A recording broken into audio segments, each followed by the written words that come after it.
pourquoi cette question sur éthique, intelligence artificielle et assurance?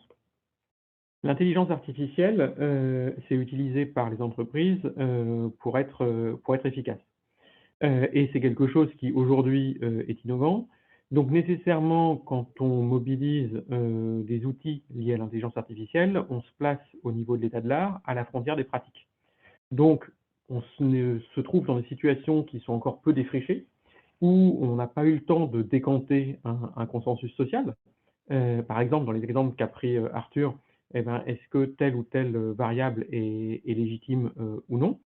Et comme il n'y a pas de consensus social qui est à décanter, chacun finalement se trouve face à sa morale et dans la poursuite de l'efficacité, eh bien, on est confronté à des questionnements éthiques. Alors, dans l'assurance, on en trouve sur plusieurs plans.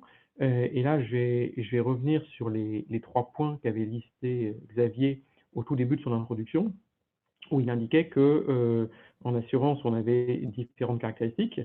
Un premier sujet qui était la question de l'exploitation des données, ce sur quoi Arthur donc a longuement expliqué les tenants et les aboutissants, et je vais également revenir longuement sur ce point-là. Et puis, Xavier mentionnait également deux autres points, l'aspect processus répétitif et parcours client, qui doivent être le plus, pour les uns, donc le plus efficace possible, pour les autres, le plus fluide possible. Donc on retrouve finalement les mêmes enjeux. Alors, avant de passer sur l'exploitation des données, je voudrais prendre un exemple très concret, pas forcément riche conceptuellement par rapport à ce que vient d'évoquer Arthur, mais qui illustre, je pense, de façon extrêmement opérationnelle, ce à quoi on peut être confronté en matière d'éthique et d'IA, en lien avec les parcours clients et les processus répétitifs. Donc l'exemple que je voudrais prendre, c'est la question des permis de conduire. Bon, on, on doit vérifier l'identité de nos clients à la souscription, quand une personne souhaite souscrire un contrat. Et pour vérifier leur identité, eh bien, il y a un moyen simple, c'est de leur demander de prendre en photo leur permis de conduire, de faire une reconnaissance automatique, et comme ça, on peut valider tout de suite. C'est plus efficace d'un point de vue process, d'un point de vue coût, si on fait une reconnaissance automatique. Et puis, c'est plus agréable pour le client parce que ça permet de passer directement à la phase suivante et de tout faire de façon digitalisée. Alors, quand on est confronté à cela, dans les nouveaux permis de conduire, il y a des petits caractères spéciaux qui peuvent être ajoutés au début ou à la fin du prénom ou du nom. Et ces caractères spéciaux, ils ressemblent à un A cursif, à un N. C'est un peu à mi-chemin entre les deux, difficile à déchiffrer. Et donc, quand on fait une reconnaissance automatique de caractères, eh bien parfois, au début des prénoms, au début des noms, est ajouté dans la lecture automatisée soit un A, soit un N, soit au début, soit à la fin. Euh, voilà. Alors, comment gérer cela? Eh bien, il y a une première option qui est quelque chose d'assez facile à mettre en place, qui est de se dire qu'on va prendre le prénom, par exemple, tel qu'il a été lu automatiquement, et on va comparer ça à la base de données de l'INSEE. On va, si la première lettre ou la dernière lettre est un A ou un N, supprimer cette première lettre et ou cette dernière lettre, et comparer à nouveau ça à la base de données INSEE, de prénom. Et puis là où il y a le plus de fréquences, on va se dire que statistiquement, c'est ce qui marche le mieux. Donc quand on fait ça, eh bien, ça permet de façon très efficace, puisque c'est très facile à développer, évidemment, comme algorithme, de repérer et de corriger automatiquement les prénoms en corrigeant des caractères spéciaux qui auraient été lus et ajoutés à tort. Et donc typiquement, bah, si je prends Arthur, on va regarder Arthur, ou on va regarder Arthur, sans le A, on va comparer ces deux options à la fréquence des prénoms dans la base de l'INSEE, et on va se rendre compte que Arthur est plus fréquent, et donc on va se dire qu'il faut bien laisser l'or. Alors quand on fait ça, ça marche bien. Le problème, c'est que typiquement, il y a un certain nombre de prénoms où, je sais pas, par exemple, si je prends Andrea, eh bien, il y a beaucoup plus d'André dans la base de données d'INSEE que d'Andrea. Et donc, en faisant cela, ce que l'on va faire, c'est qu'on va transformer tous les Andrea en André. Et en fait, ce qu'on fait, c'est qu'on va franciser tous les prénoms. Et donc, on a quelque chose qui est très efficace, mais où on a quand même un problème éthique lié à l'aspect bafoué, entre guillemets, l'identité de certaines personnes. Et donc, dans ces cas-là, ce que l'on a pu développer, ça a été une autre approche qui était fondée non pas sur une comparaison avec les données INSEE, mais une reconnaissance des caractères où on s'intéresse également à la taille des caractères. C'est quelque chose qui est beaucoup plus coûteux, qui est moins efficace, mais qui évite d'avoir ce genre de biais de francisation des prénoms, et donc où là, on a privilégié l'éthique au détriment de l'efficacité financière dans le déploiement d'outils d'intelligence artificielle. Donc ça, c'est juste pour donner un exemple sur les deux dimensions qu'avait évoqué Xavier au début de son introduction, processus et parcours client, deux cas de figure où, très concrètement, de façon très opérationnelle, les assureurs sont confrontés à des arbitrages entre éthique et efficacité dans le cadre de l'IA. Maintenant, je voudrais, de façon plus approfondie, passer un peu plus de temps sur le premier bloc qu'évoquait Xavier, qui est la question d'exploitation des données, où je vais assez largement rejoindre ce que disait Arthur. Donc, si je recampe un petit peu le décor en allant rapidement pour ne pas répéter ce que disait Arthur, un enjeu crucial dans l'assurance, c'est la tarification. Et on est confronté, si on reprend un vocabulaire des concepts d'économistes, à une situation d'asymétrie d'information entre l'assureur et l'assuré. Donc c'est une situation d'asymétrie d'information où, de façon très classique, on a deux cas de figure qui peuvent arriver, la question de l'aléa moral et la question de l'antisélection. Donc face à cela, ce que les assureurs cherchent à faire, c'est à avoir des tarifs qui soient le plus fins possible. Ça peut avoir tout un ensemble d'effets pervers. Par exemple, exclure certaines personnes qui sont particulièrement risquées de l'assurance de fait, parce que le tarif serait trop important pour ces personnes-là.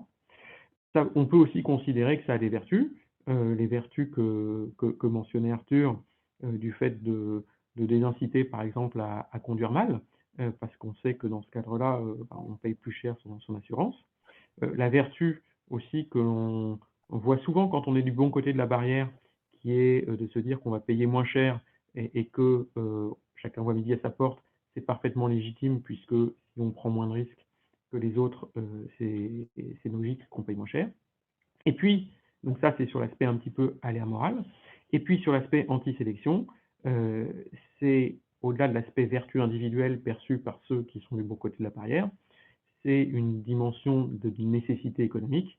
Et là, je rejoins l'exemple qu'avait pris Arthur sur le fait que si vous avez typiquement la moitié de la population dont le coût du risque est de 50 et l'autre dont le coût du risque est de 150, si vous tarifez à 100 et qu'il y a quelqu'un qui est plus fin et qui tarifie les uns à 60, on va dire, et les autres à 140, eh bien, il va récupérer tous ceux dont le coût du risque est de 50, à qui il va faire payer 60, il va faire des gains. Vous faites payer 100 à tout le monde parce que vous n'êtes pas capable de différencier, alors que vous récupérez tous les mauvais risques, ce qui coûte 150, vous faites des pertes, et si ça se répète un petit peu trop, vous faites faillite. Donc, un tarif plus fin, en raison des sujets d'aléa moral et d'antisélection, ça peut être considéré comme bien d'un point de vue individuel, et également, c'est quelque chose qui peut être considéré comme souhaitable, comme efficace du point de vue de l'assureur. Alors, le problème, c'est ce qu'évoquait Arthur, c'est que le prix unique n'a pas de sens. Et là, je voudrais insister là-dessus, c'est sur le fait qu'un tarif individuel, c'est quelque chose qui est nécessairement subjectif et arbitraire. On peut tout à fait se dire qu'on a des données qui nous permettent d'affiner notre mesure du risque de telle ou telle personne, de telle ou telle catégorie de la population, mais ce qu'il ne faut pas perdre de vue, c'est que ce tarif individuel, ce prix que l'on va faire à quelqu'un, où on va se dire, bah, tiens, j'ai plus de données, donc je suis plus précis, en réalité, il n'y a pas de précision derrière.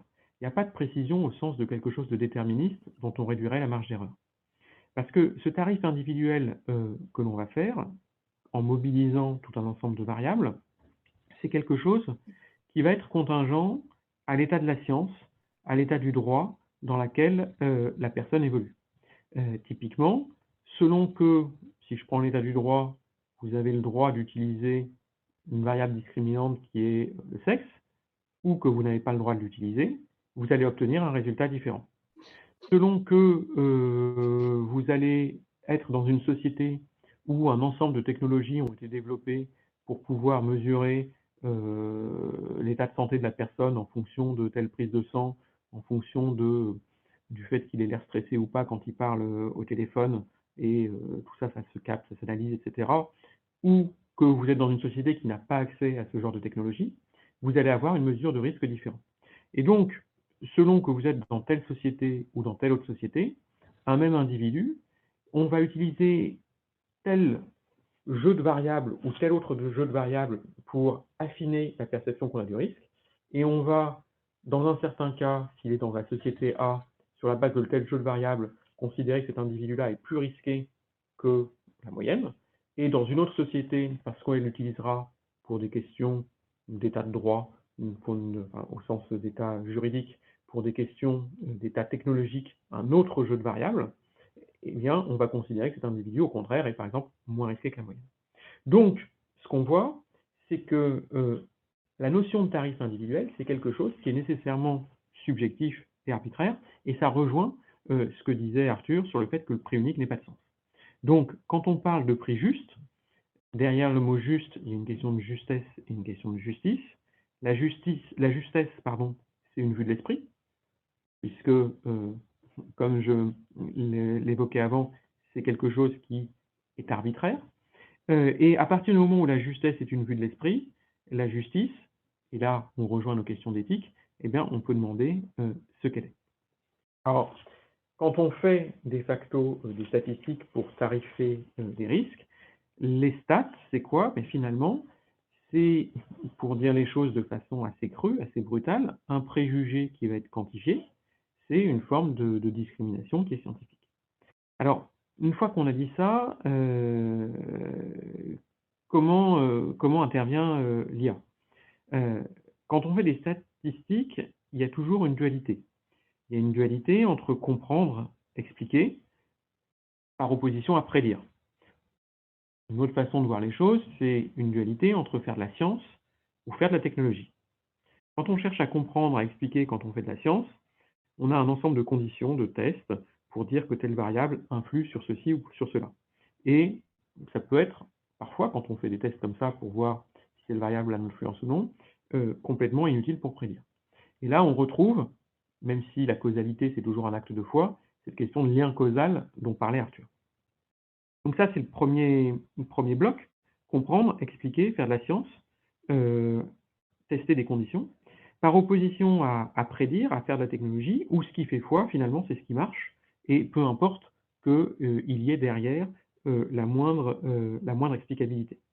Alors, évidemment, l'être humain est tel que dès qu'on a de la science, on veut en faire de la technologie, c'est un tropisme qui est répandu, mais avec l'IA, on va basculer dans un certain nombre de cas de figure, d'une dimension où finalement, l'explicabilité n'est plus du tout quelque chose auquel on pourrait attacher de l'importance, puisqu'on va uniquement se dire, bah, ça a marché sur un certain nombre d'exemples, donc je vais l'utiliser, et peu importe que je comprenne ou pas ce qu'il y a derrière. Donc là, on voit qu'on est en train de tendre l'élastique au maximum, avec des préjugés quantifiés, où la discrimination tarifaire que l'on a, finalement, ben, on a toujours des oripeaux scientifiques, puisqu'il y a toujours des chiffres derrière, mais sous ces oripeaux, le roi est nu, puisqu'il n'y a pas la moindre explicabilité dans certains cas de figure, et on est sur de la pure technologie, sans qu'il y ait de substrat méthodo scientifique derrière. Il n'y a plus de causalité, et donc finalement, s'il n'y a plus de causalité, il n'y a plus de légitimité de la différenciation tarifaire, et donc on passe de la différenciation à la discrimination. Et donc c'est là où, d'un point de vue éthique, il y a la question de perdre son âme ou non. Alors, les actuaires, bon, ils font de la data science depuis des siècles. La différence qui arrive avec l'IA, c'est que auparavant c'était sur des ensembles, et donc nécessairement il y avait un minimum de mutualisation. Et moins on avait de données, plus il y avait de mutualisation. Plus finalement on s'abstenait par la force des choses de ne pas pénaliser trop certains sous-groupes. Puis parfois on faisait exprès d'ailleurs de se limiter, hein, pour des questions d'équilibre de marché, où structurellement voilà, les marges sur les appartements et sur les maisons ne sont pas les mêmes pour tous les assureurs. C'est un équilibre de marché. Pour ne pas pénaliser trop les maisons en termes de coûts, ben, on marge moins que sur les appartements. On ne pénalise pas trop certains sous-groupes, parfois parce qu'on fait des péréquations étatiques. C'est le cas du système bonus-malus, qui discrimine moins que ne discriminerait une vraie mesure de risque. Ou c'est le cas du régime catastrophe naturelle en France, qui permet de lisser sur l'ensemble du territoire les coûts et de limiter les discriminations. Donc, on ne pénalise pas trop certains sous-groupes pour des questions d'équilibre de marché, pour des questions de péréquation étatique, pour des questions parfois d'intérêt bien compris. Les jeunes conducteurs, alors, les différents assureurs ont des stratégies différentes vis-à-vis de ça, mais soit vous pouvez les fuir en vous disant qu'ils coûtent cher, soit au contraire, vous pouvez vous dire que vous allez éviter de leur faire payer le vrai prix du risque, parce que ça va progressivement devenir des meilleurs conducteurs.